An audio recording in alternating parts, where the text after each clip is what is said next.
Well, hello, ladies and gentlemen. It is that time again. Fact Sheet Friday is with us, and you join me, Simulation for the Nation, for a very quick rundown of everything that we're going to be seeing here. A few pretty big surprises in here, actually, that really took me by surprise, and I think will add an awful lot to the game. So without further ado, let's have a look into it, shall we? We're going to start with the first one, which is something that we've known about for a little bit of time here. This is the Phantek Katana. Now, of course, we saw this in some of the very early screenshots, which would detail in some of the season's features there, but it's still lovely to see this in a little bit more detail. A fantastic forager, absolutely huge thing. It's a Katana 650, and we're looking at around $395,000 or pounds to purchase this thing. Variable transmission there, which would be great to have a blast with on the with the new gearbox one, see how that responds and how that sounds as well.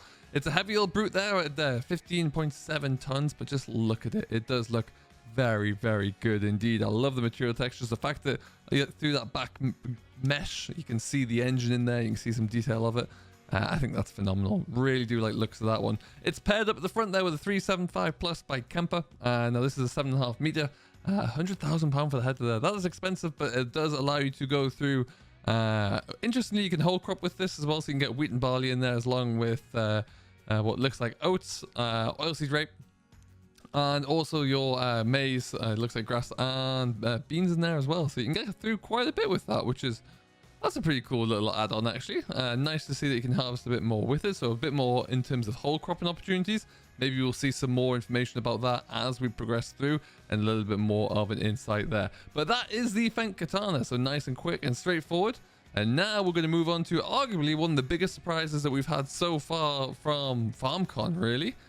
Look at it. It's the John Deere 7810. Now, as many of us, when we saw this coming into fruition during FarmCon there, we couldn't quite believe our luck, but an absolute belter of a classic tractor. It really is. Coming in about 175 horse. It's 99, well, it's 100 grand effectively.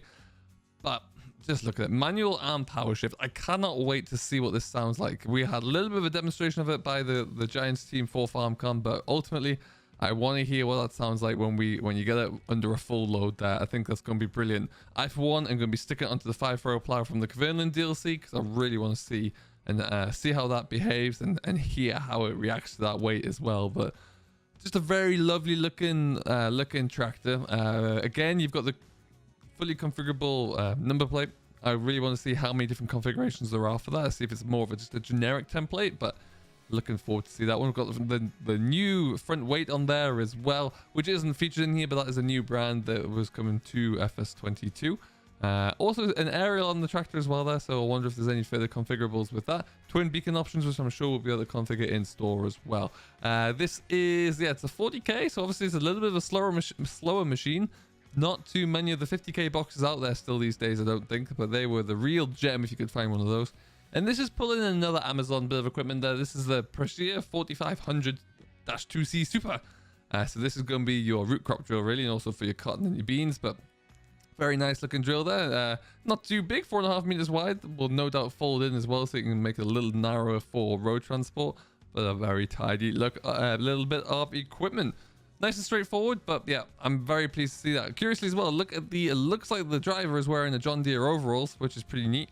Haven't seen anything like that before, so that's a bit of a configurable option there, which is pretty cool. Look forward to seeing what that looks like in a bit more detail as we progress. But now we're going to move on to number 3, and this was one of this week's surprises.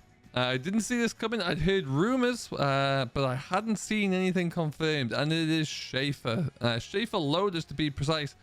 And we've got another pivot steer in here. This is a Shaffer 9660T-2.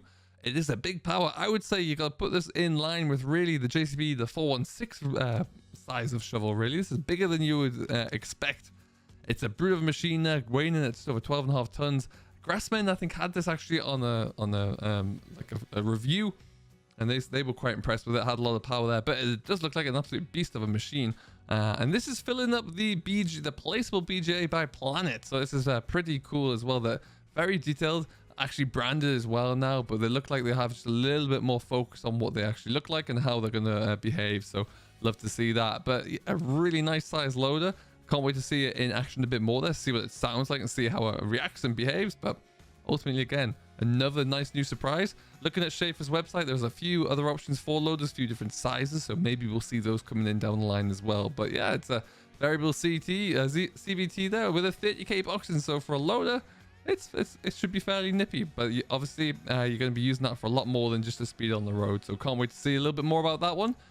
And now, ladies and gentlemen, this was something that I'm not sure if any of us really saw coming or expected, but Versatile are in the game, and what a machine to enter with. And I'm sure we may well see more Versatile coming, but this is the 530, and what a machine. It looks huge, and it has the power to come with it. Now, we were talking last week about the Fendt MT 1167 and also the 9R John Deere. This is a huge beast of a tractor which rivals that, coming in between 580 and 665 horsepower.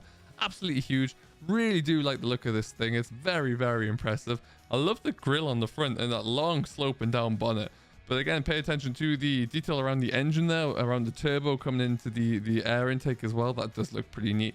Really do like that an awful lot. Curious to see if you can put tracks onto this or if it is just going to be wheeled spec only, but I would love to see a bit more about that. Certainly something for more of the North American based fan group there. I think they'll get a real big kick out of it. And check out the wide Rostel Mash cultivator on the back there, coming in at 12.2 meters as well, so you can really cover some ground and get moving. It's going to require quite some pulling as well at 375 horsepower, but obviously the Versatile can handle that there. Just looking at this again, it is a power shift, so the gearbox is going to be an interesting one again. You've got to factor that in and listen, and I really want to see how that behaves and hear how that sounds. And it weighs in at just over 19 tons. It is huge. But yeah, really exciting. Can't wait to see how that's going to behave and what that looks like for us all. But that was the factories really. That's only 4 of them. A couple of other little bits of news for us to kind of look into here and have a quick reflection on. Giants did announce this week that there are going to be new icons in game, which is pretty cool. So here you can see they have taken a bit of a leaf out of the global company icons, which is fantastic. I think this is just a far superior method to be able to differentiate between all of the different crop types that we have. So you can see them roughly here. This might not portray them too well because it's kind of cropped in a little bit, but you can easily identify the wheat and the canola, oats there, as well as sorghum. You got the new grapes and olives in there as well. Really nice and easy. Now if I add in the second page as well, it even brings in the animals along with some of the other products there as well. So really do like that. I think that's going to be a lot more of a successful way to actually have this in game, and I think that's going to work out very, very well indeed. And so we'll probably see a little bit more about that when we get to Hero Fest, which is going to be coming up in a couple of weeks time there. Hero Fest organizers announced that Farming Simulator 22 will be there with the Giants team. It's going to be from the 1st to the 3rd of October.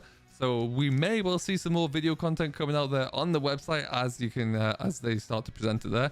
Anyone who is lucky enough to be going to Hero Fest will even be able to have a bit of a hands-on experience with the game itself. So if you're going, you're going to be in luck. So keep an eye out on the Giants website for more news about that one. If you are now getting really hyped and you want to be able to start to pick up FS22, you can do so by using going to the Giants website and using the code SIMFTNation at checkout there to help out my channel there, and also make sure you get the right content as well. Links are in the description down below, so you can pick up the digital copies. Pre-order copies are available now as well, and I put a link out on my channel earlier this week. If you want to get the Fendt 900 Vario Black Beauty at launch of FS22, there is a survey that you can fill in whereby the Giants just want to have a little bit of an idea of who's actually out there playing and the inspiration for playing Farm Sim. So if you want to fill that in, then at launch you will receive an email with a download key for that. It takes only a couple of minutes there, and I think really it does help out Giants in the long run with that information. I'll put the link down below in the description again if you want to do that one. This has just been a very quick roundup. I have been Simulation Forward Nation. If you have enjoyed, don't forget to hit that like button, and we'll see you all in the next one. Catch you later.